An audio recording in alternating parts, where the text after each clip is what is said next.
बहुत दुखी था एक सेठ, बारामती का नहीं, बारामती के सारे सेठ सुखी हैं।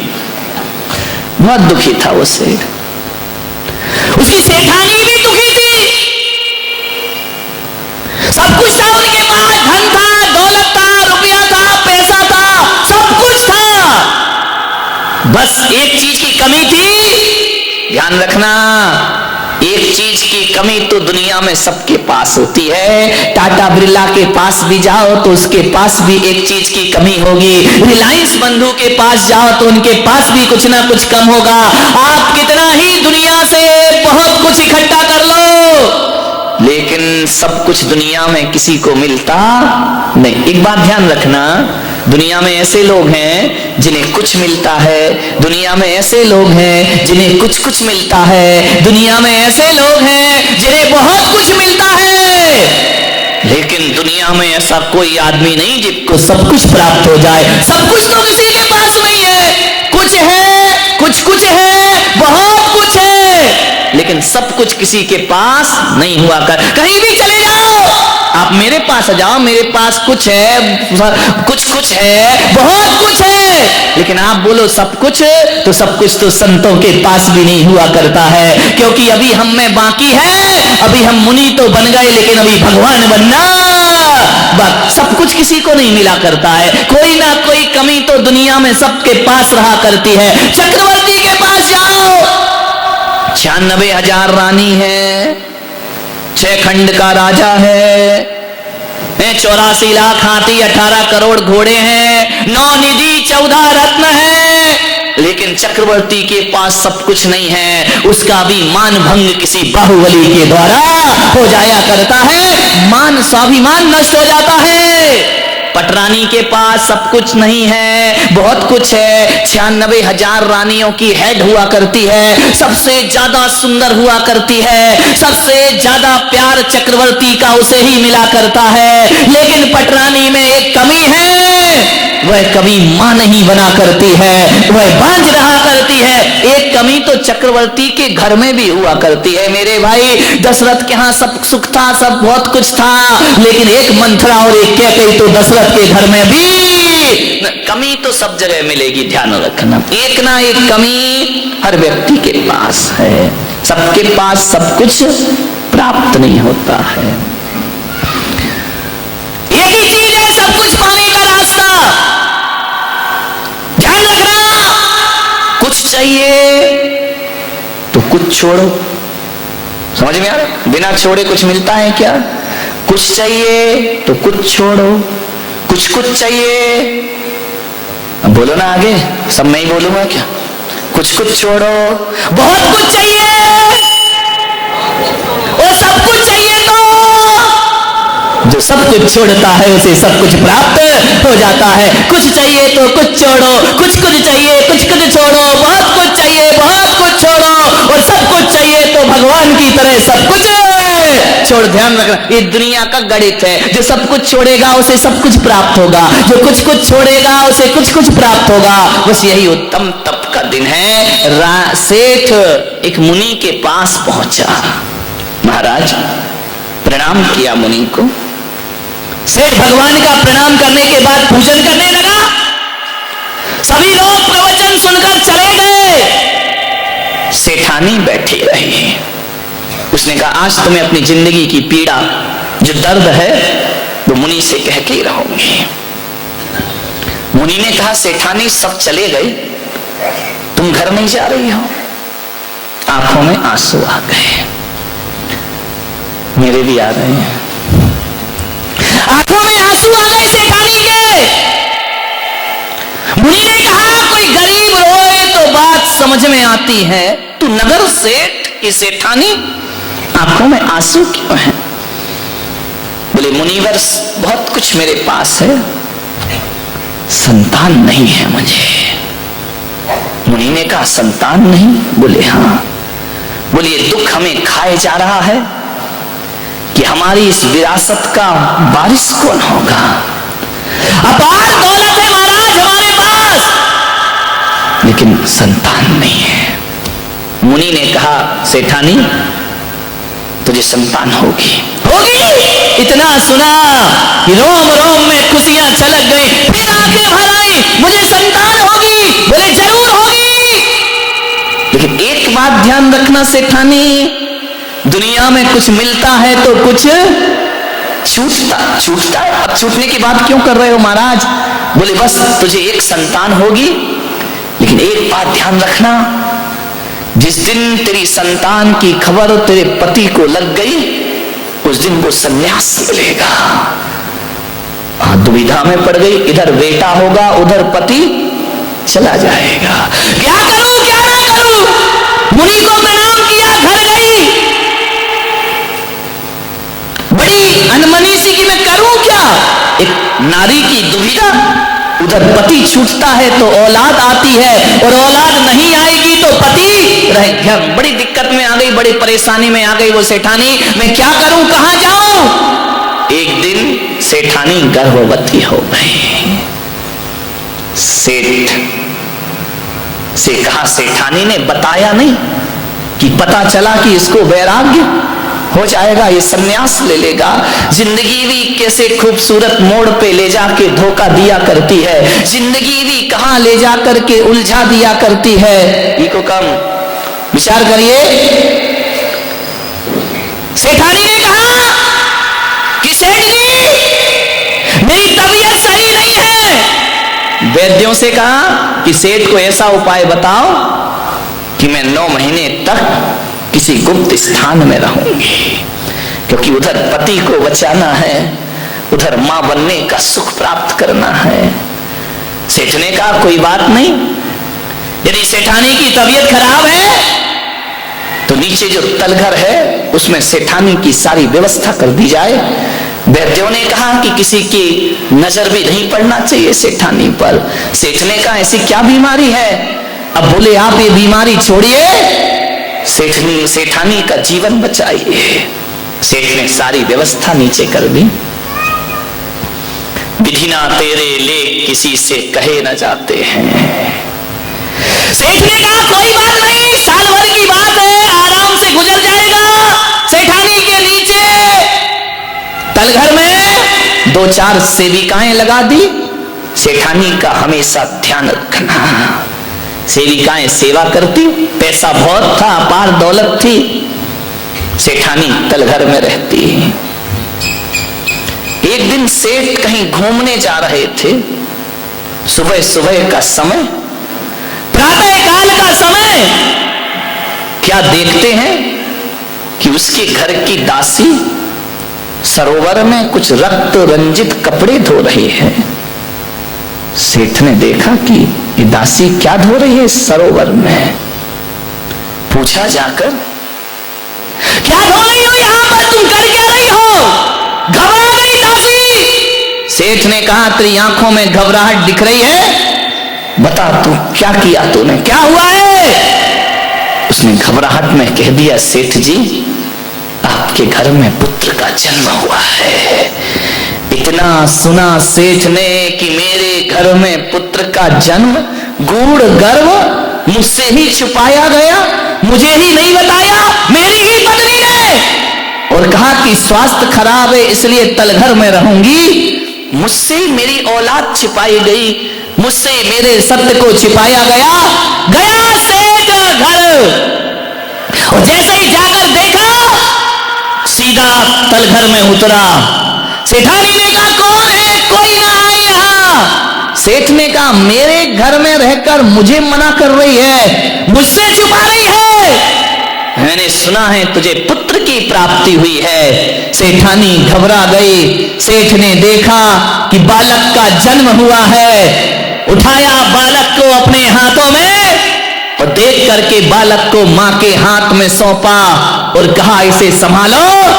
लेकिन सेठानी तुमने मेरे साथ अच्छा नहीं किया, ये बात मुझसे छिपाने की जरूरत क्या थी? क्या जरूरत थी सत्य को छुपाने की? धिक्कार ये संसार, यहां अपने ही अपने नहीं हुआ करते हैं। और कहते हैं सेठ ने घरबार छोड़ा और सन्यास के लिए जंगल की तरफ। इतनी सी बात में सन्यास ले लिए। ध्यान रखना, कोई लाख करे चतुराई, कर्म का लेख मिटे ना रे। कितनी भी होशियारी कर लो, कितनी भी चालाकी कर लो, जो तकदीर में लिखा है वो कभी मिटता नहीं है। सेठ ने सन्यास ले लिया, जन्म पत्री दिखाई बच्चे की। ज्योतिषियों ने कहा कि सेठानी संभाल के रखना। बोले क्यों? बोले यदि संसार की नश्वरता समझ में आ गई तो ये भी चला जाएगा। सेठानी ने कहा मैं तो दोनों तरफ से लुट गई, पति भी गया और बच्चा भी जाएगा। बोले संभाल के रखना। उस सेठानी ने उस बच्चे को कैद कर दिया महल के अंदर। तुम बाहर नहीं जाओगे। परिचारिकाओं से कह दिया इसे बाहर की हवा नहीं लगना चाहिए और कोई भी नश्वरता इसके सामने नहीं आना चाहिए। यही मेरे जीवन का आधार है, अब यही बचा है मेरे जीवन में। उसको महल में, शीश महल में कैद कर दिया बच्चे को। वहीं रहता, वहीं खाता, वहीं पीता, सारा जीवन उसने अंदर ही गुजारा। ना सूर्य की रोशनी देखी, बगीचे में जो फूल आते थे मुरझाने से पहले तोड़ दिए जाते थे, पत्ते पीले हों उससे पहले झड़ा दिए जाते थे कि शायद ये दृश्य देखकर मेरे बच्चे को संन्यास ना हो जाए। बंद कर दिया मोह में उसने। ना कोई मिलता, ना आता, ना जाता। एक बार नगर में एक कंबल बेचने वाला आया, बड़े सुंदर रेशमी कंबल, मखमल के कंबल, कीमती कंबल बेचने आया। राजा के घर गया, महाराज ये कंबल खरीदो। महाराज ने कहा कि मैं कंबल क्यों खरीदूं, मेरा पैसा थोड़ी है, ये जनता का पैसा है और इसमें इतने कीमती रत्न जड़ित कंबल मैं नहीं खरीद सकता हूं। बड़ा न्यायप्रिय राजा था। मैं राजा बन के भले बैठा हूं, लेकिन जो कोष है वो मेरा नहीं, वो जनता का कोष है, वो प्रजा का कोष है। मैं इसे व्यर्थ खर्च। रानियों ने कहा महाराज ले लो। राजा ने कहा नहीं, इतना कीमती रत्न जड़ित कंबल मैं लेकर क्या करूंगा। जाओ व्यापारी, मैं इस जनता का पैसा उपयोग नहीं कर सकता हूं। चला गया, समय बीता, वक्त बीता। एक चील, एक लाल ज्योति, वो रत्न जड़ित कंबल की ज्योति मुख में दबाए आकाश से उड़ रही है। उड़ते उड़ते वह ज्योति छोड़ गई रानी के महल में। रानी ने देखा ये क्या है, ये रत्न जड़ित कंबल की जूतियां जिसे राजा नहीं खरीद सका।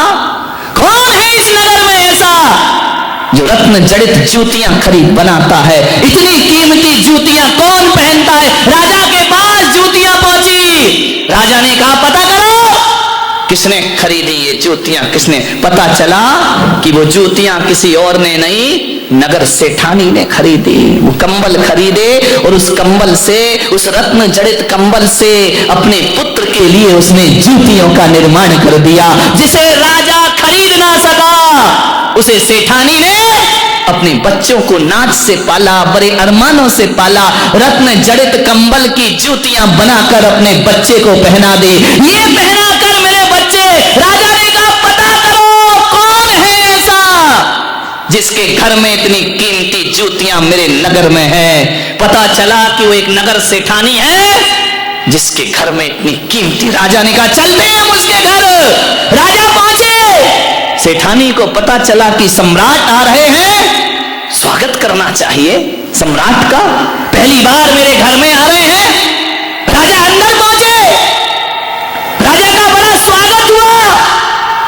राजा ने कहा ये जूतियां कहां से बनाई, खरीदी? बोले कुछ नहीं महाराज, मेरे पास इतना कहां, लेकिन पैसा था।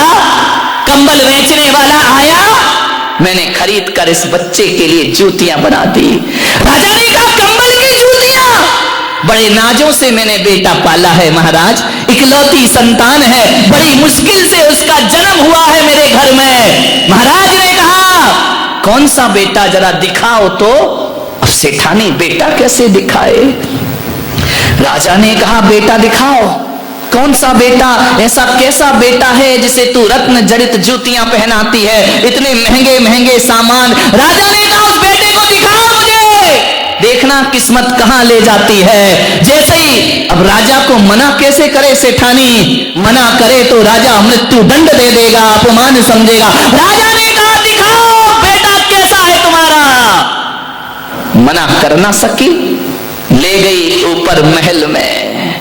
महाराज ये मेरा बेटा है। राजा ने देखा आरती लेकर चल रही सेठानी आगे आगे, बच्चे की आंख से छल छल आंसू बह रहे हैं। सेठानी ने कहा भोजन करो महाराज। बच्चे को बाजू में बिठाया, बच्चा बैठ ना सका, तकलीफ हो रही है बच्चे को। राजा ने कहा बेटा तुम खाओ। उसने चावल मुंह में लिया और थूक दिया। राजा ने कहा कि सेठानी इस बच्चे को कोई तकलीफ है? बोले तकलीफ कुछ नहीं महाराज, ये बहुत नाजुक है। बोले ऐसा क्या है इसमें? बोले मैंने दिए से जो आपकी आरती उतारी, मेरा बच्चा दिया नहीं देखा उसने कभी।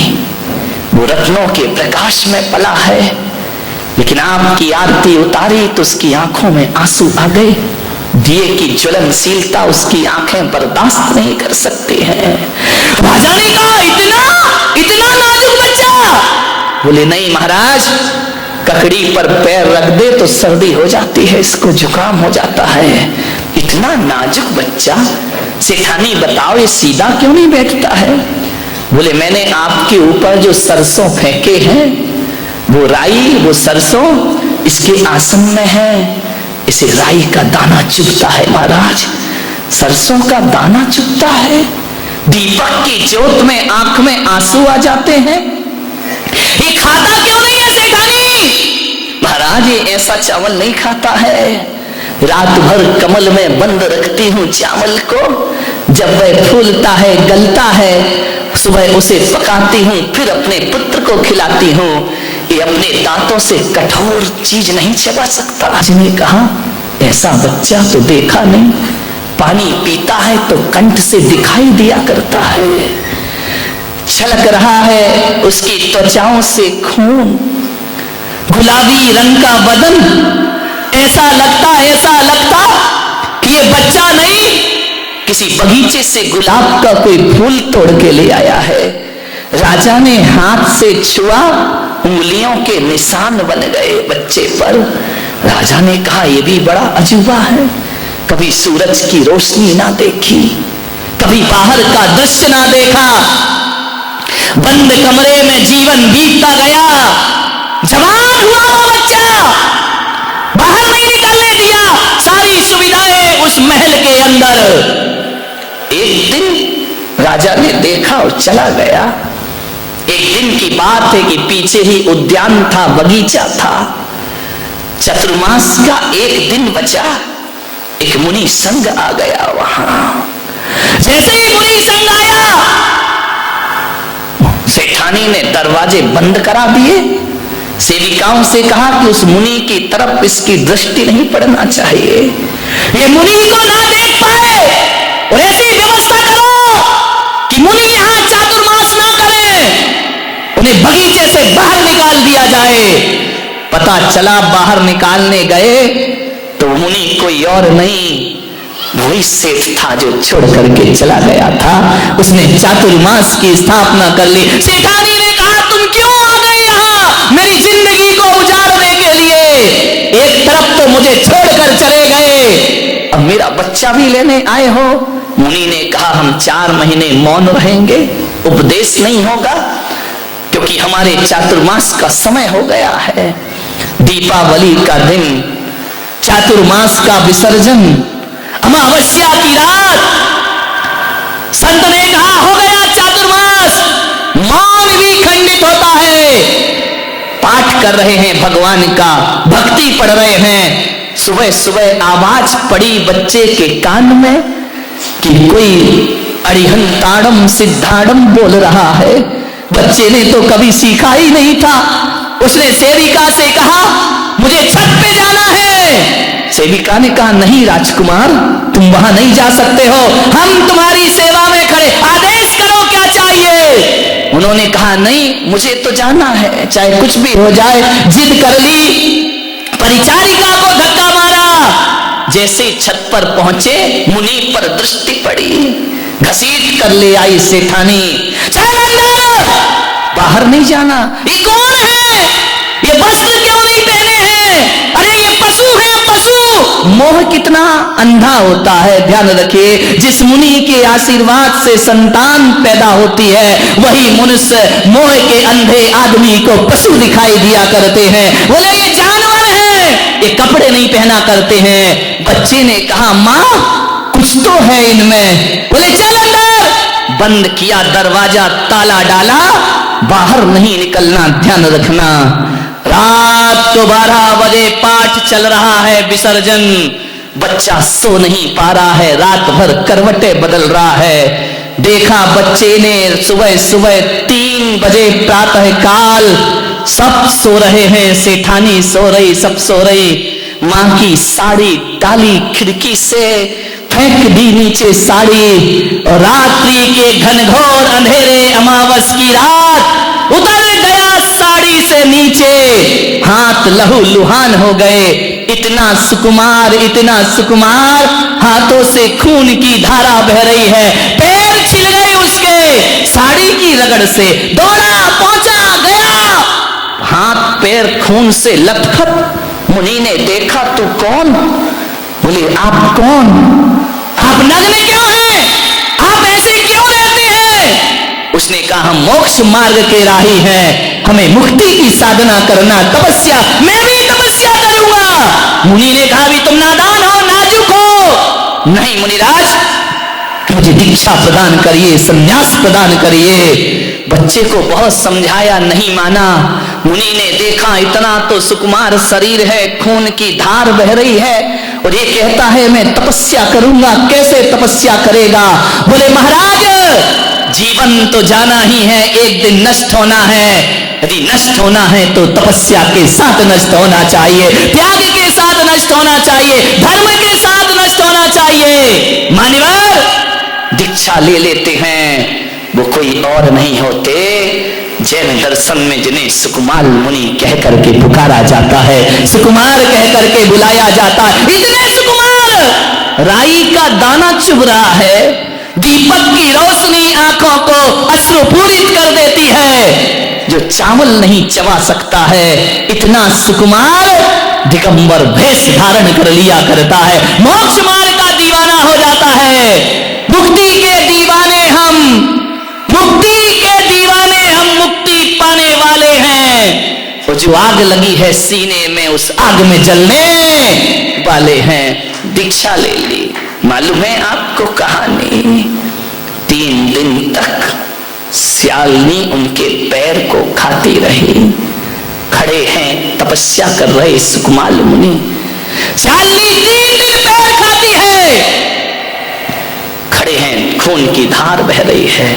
मान्यवर, लोग कहते हैं कि जितनी शक्ति उतनी भक्ति, लेकिन हमारे सुकुमार मुनि कहते हैं जितनी भक्ति उतनी शक्ति आदमी को प्राप्त हो जाया करती है। जितनी दीवानगी होगी उतनी। लोग कहते हमारी ताकत नहीं है, यहां कहते नहीं, यदि भक्ति है तो शक्ति अपने आप दौड़ी दौड़ी चली आती। आप सोचो, विचार करो, ये 10-10 उपवास कर रही हमारी माताएं बहनें, कहां से आई ये शक्ति उनमें? विचार करिए। वरना अनशन पे बैठते हैं लोग, आमरण अनशन करते हैं लोग, 3 दिन बाद डॉक्टर चेक करने आ जाता है, कहां से शक्तियां तपस्या की अर्जित हुआ करती हैं। विचार करो, सोचना है आपको, 3 दिन भोजन ना मिले तो प्राण संकट में पड़ जाते हैं। और आपके इसी बारामती में एक व्यक्ति 32 उपवास की साधना कर रहा है। ध्यान रखना, 26वां उपवास जिनका आज है। ऐसे आते हैं मेरे कमरे में, सीढ़ियां चढ़ करके। मैं कहता हूं कोई कमजोरी? नहीं महाराज, कोई कमजोरी नहीं। मैंने कहा कोई तकलीफ? कोई तकलीफ नहीं। मान्यवर कहां से आती है ताकत? 32 उपवास इस कलयुग में करना बच्चों का खेल नहीं हुआ करता है मान्यवर। हम तो कह देते हैं साधना कर रहे हैं, इन्हें प्रणाम करो, इन्हें हाथ जोड़ो, कठिन साधना हुआ करती है मान्यवर। ऐसे ही लोग ये उपवास कर रही हमारी माताएं बहनें 10-10 दिन का उपवास, ये व्यर्थ नहीं है। ये मान करके चलना कि इन्होंने जिंदगी की भूमि में मोक्ष का बीज बो दिया है। आज नहीं तो आने वाले कल, काले वाला कल नहीं, तो जिंदगी में ध्यान रखना बीज आज बोना पड़ता है, फल बाद में मिला करता है, ध्यान रखिए।